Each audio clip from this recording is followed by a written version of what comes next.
जय हिंद साथियों। एमएसपी पर एक बड़ी खबर निकल के सामने आ रही है। 26 जनवरी 2024 से पहले एमएसपी सेना को दे दी जाएगी। ये एक बड़ी अपडेट है और सेना के सभी जवानों के लिए और पूर्व सैनिकों के लिए ये एक बड़ी खुशखबरी है। आपको मैं बता दूं कि जो हमारा केस दिल्ली हाई कोर्ट में चल रहा है, यानी एमएसपी को लेकर के, इक्वल एमएसपी को लेकर के जो हमारा केस दिल्ली हाई कोर्ट में चल रहा है, उसमें एक नया अपडेट जारी हुआ है। आप सभी को मालूम है कि इस पर एक डेट मिली थी 6 फरवरी 2023, जो कि अभी 1 महीना यानी 1.5 महीना दूर है। उससे पहले एक आपको नई अपडेट देखने के लिए मिलेगी और ये अपडेट सुप्रीम कोर्ट की तरफ से है। सुप्रीम कोर्ट ने दिल्ली हाई कोर्ट को क्या कहा और एमएसपी को लेकर के जो हमारी सैनिकों की मांग है कि जो इक्वल एमएसपी है वह होना चाहिए, यानी जो अफसर की 15,500 है और एमएनएस की 10,500 है और हमारे ओआरएस और जेसीओ साहब की 5200 रुपये है। उस पर एक नया विवाद बन के सामने आया है और सुप्रीम कोर्ट से हाई कोर्ट के लिए इसकी नोटिफिकेशन भेज दी गई है। इस पर क्या अपडेट है, आज हम आरओपी और एमएसपी के बारे में आप सभी से बात करने वाले हैं। तो वीडियो को अंत तक देखें, वीडियो को बिल्कुल स्किप ना करें, क्योंकि ये आपके लिए ही खबर है दोस्तों। चाहे वो हमारा पे कमीशन हो, चाहे हमारा डीए हो या फिर हमारा वेलफेयर का कोई भी पॉइंट हो, तो सभी सैनिक भाइयों को उसका बेसब्री से इंतज़ार होता है कि आखिर जैसे कि हमारा एरियल कब आएगा, डीए कब आएगा, या डीए जो जनवरी में लागू हुआ है उसका एरियल कब तक मिलेगा और कब से ये हमको मिलना शुरू होगा। सभी पर आज हम डिटेल में बात करने वाले हैं। तो सैनिकों से निवेदन है कि जो भी हमारे माध्यम से आपको सूचनाएं मिलती हैं, हम बिना इन्फॉर्मेशन के कोई भी सूचना अपने चैनल के माध्यम से आप तक नहीं पहुंचाते हैं। आपको बता दें कि सुप्रीम कोर्ट ने जो हमारा एमएसपी है, इक्वल एमएसपी है, उस पर कड़ा रुख को अपनाते हुए कहा है कि सैनिकों के साथ में ऐसा भेदभाव क्यों, जब हम अफसर को 15,500 रुपये दे रहे हैं और जवान को 5200 रुपये क्यों, ऐसा भेदभाव क्यों। सुप्रीम कोर्ट ने इस पर पहले केंद्र सरकार से जवाब पूछा और केंद्र सरकार से जवाब पूछने के बाद में जो भी उन्होंने अपडेट जारी किया है वह सुप्रीम कोर्ट के लिए कहा कि इस पर गंभीरता से विचार करें। और सुप्रीम कोर्ट ने जो दिल्ली हाई कोर्ट है उसको भी एक नोटिस जारी किया है कि इस फैसले पर जल्द से जल्द कार्रवाई को सुलझाने की कार्रवाई करें। सुप्रीम कोर्ट की तरफ से जो भी एडवाइजरी जारी हुआ है, यानी हाई कोर्ट के लिए और रक्षा मंत्रालय के लिए, हालांकि सुप्रीम कोर्ट ने रक्षा मंत्रालय के लिए भी इस विषय पर एक पत्र लिखा है और रक्षा मंत्रालय की तरफ से अभी इस पत्र के बारे में कोई भी अपडेट निकल के सामने नहीं आई है। लेकिन दिल्ली हाई कोर्ट के लिए जो पत्र लिखा है, तो दिल्ली हाई कोर्ट के जो न्यायाधीश हैं उन्होंने जल्दी से जल्दी इस केस को निपटाने का प्रस्ताव सुप्रीम कोर्ट को दिया है और आशा करते हैं कि 26 जनवरी से पहले एमएसपी को लेकर के दिल्ली हाई कोर्ट में इस पर सुनवाई हो सकती है। हालांकि दिल्ली हाई कोर्ट ने 6 फरवरी 2023 की डेट दिया है और सभी पूर्व सैनिक हो या फिर सेना के जवान हो, उन सभी को इंतज़ार है कि क्या हमारी एमएसपी बढ़ेगी। तो मैं आपको बता दूं कि केंद्र सरकार की अगर अनुमति बनती है तो हमारी एमएसपी अवश्य बढ़ेगी।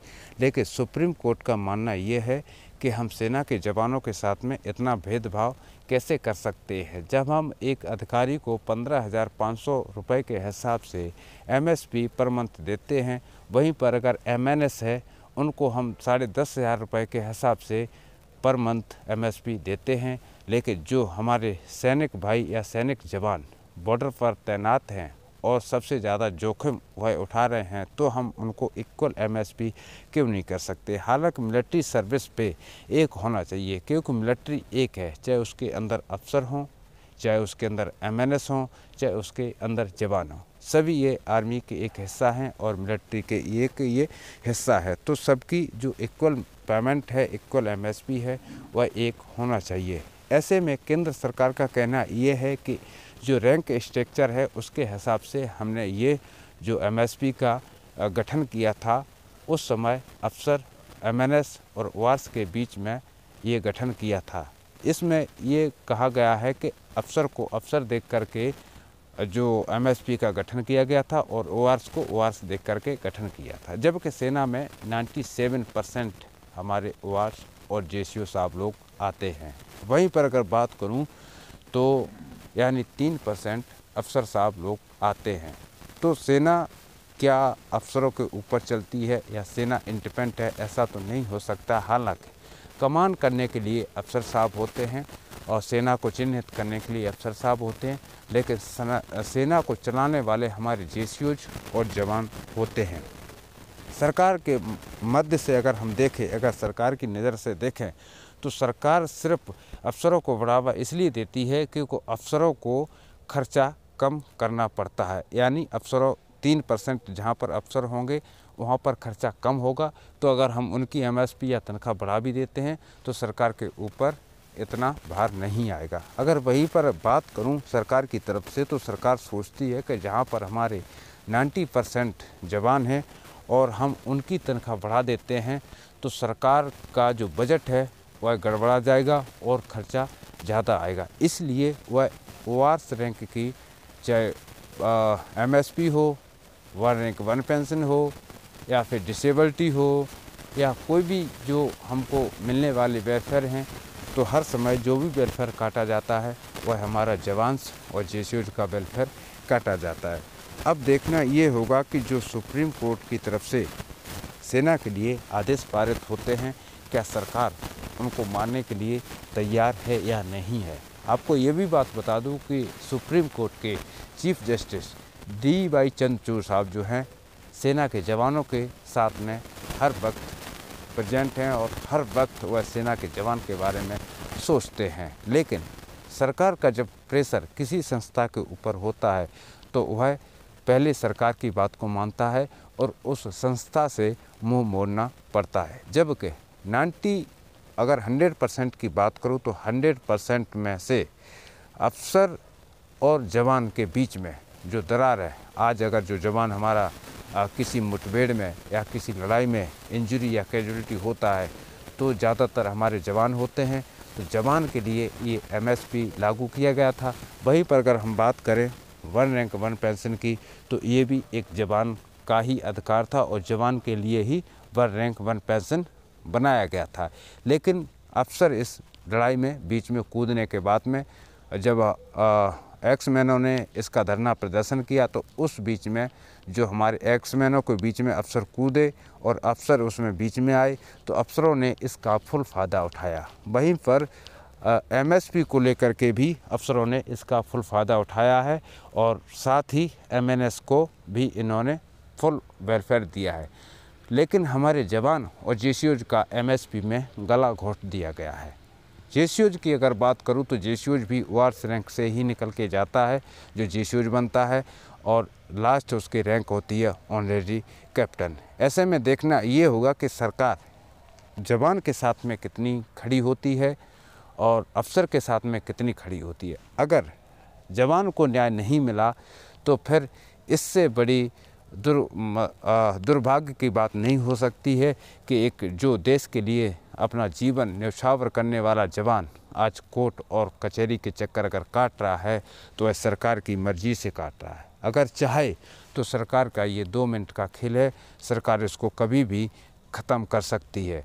बस थोड़ी सी बात है, सरकार को मानने पड़ेगी। जो आज हमारे पूर्व सैनिक धरना प्रदर्शन कर रहे हैं 1 रैंक 1 पेंशन की मांग को लेकर के, तो उनका धरना प्रदर्शन भी बिल्कुल सत्य है क्योंकि सरकार ने उनके साथ में बहुत बड़ा भेदभाव किया है। जबकि अफसरों के लिए जो चीज़ लागू नहीं होती है ओआरएस के लिए लागू होती है, तो अफसर बीच में कहाँ से आ जाते हैं। और जब अफसरों के लिए कोई चीज़ लागू होती है तो जवान उसके बीच में दूर दूर तक नज़र नहीं आते हैं। ये हमारे देश का बहुत बड़ा दुर्भाग्य है। तो साथी भाइयों, मैं इस वीडियो के माध्यम से आप तक जो बातें पहुंचा रहा हूं कि 26 जनवरी से पहले आपकी एमएसपी पर दिल्ली हाई कोर्ट में एक बार फिर चर्चा होने की पूरी संभावना है, क्योंकि ये रक्षा मंत्रालय की रिपोर्ट के हिसाब से और सुप्रीम कोर्ट की रिपोर्ट के हिसाब से मैं आप तक ये बात पहुंचा रहा हूं। अगर आप सुप्रीम कोर्ट की ऑफिशियल वेबसाइट पर विज़िट करेंगे तो आपको ये सब चीज़ें वहाँ पर देखते हुए नज़र आएंगे। हालांकि सुप्रीम कोर्ट में एक दिन में 500 से 600 केस निपटाए जाते हैं, वहीं पर हमारा तो केस बहुत छोटा सा केस है। सिर्फ हम जो मांगे हैं इक्वल एमएसपी की हैं, जो हमारे जवानों की सबसे बड़ी मांगे हैं। हमको एक दर्जा मिलना चाहिए जहां पर सेना के अंदर एक छतरी के नीचे या एक छत के नीचे जो जवान सोते हैं उनको सबको एक जैसा वेलफेयर लागू होना चाहिए। सरकार की तरफ से जो भेदभाव अफसर एमएनएस और वार्स के बीच में लगाया गया है, उस भेदभाव को दूर करना सरकार को हर समय इसके बारे में सोचना बहुत ही ज़रूरी है। और हम भी यही चाहते हैं कि जवान जेसीओ साहब को कितनी जल्दी इंसाफ मिले, और देखना ये होगा क्या सरकार हमारी इस एमएसपी की मांग को, 1 रैंक 1 पेंशन की मांग को पूरा कर पाती है या नहीं कर पाती है। वैसे तो आपको ये तो पता होगा कि रक्षा मंत्रालय से जो भी खबर आती हैं वह बोलते कुछ हैं करते कुछ हैं, जबकि हमारे ऐसे बहुत सारे युवा भाई हैं जिनका पेंडिंग एग्जामिनेशन एयरफोर्स जॉइनिंग ये रक्षा मंत्रालय से यानी रक्षा मंत्री की तरफ से बयान जारी करने के बाद भी पूरा नहीं हुआ और उनको आज दिन तक भी जॉइनिंग नहीं मिला है। जबकि वह हर रैली में चिल्ला चिल्ला के कहते थे कि आपको जॉइनिंग भी मिलेगी, आपका एग्ज़ाम भी होगा, और सभी जवानों के पास में इसके नोटिस भी थे, लेकिन फिर भी उन जवानों को कुछ नहीं मिल पाया।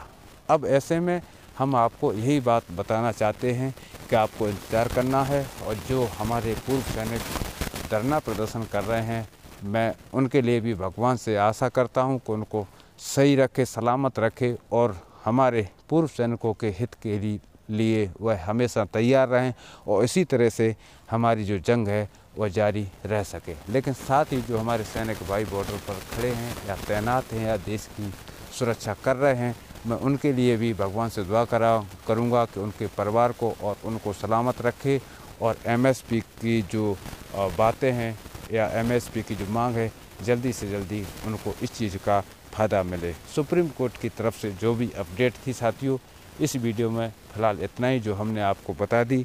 यदि आपको वीडियो पसंद आया हो तो वीडियो को लाइक करें, चैनल को सब्सक्राइब करें और दोस्तों के साथ में शेयर करें। इस वीडियो में फ़िलहाल इतना ही। इसी के साथ मैं आप सभी से लेता हूँ अनुमति। मिलूँगा अगले वीडियो में अगली खबर के साथ।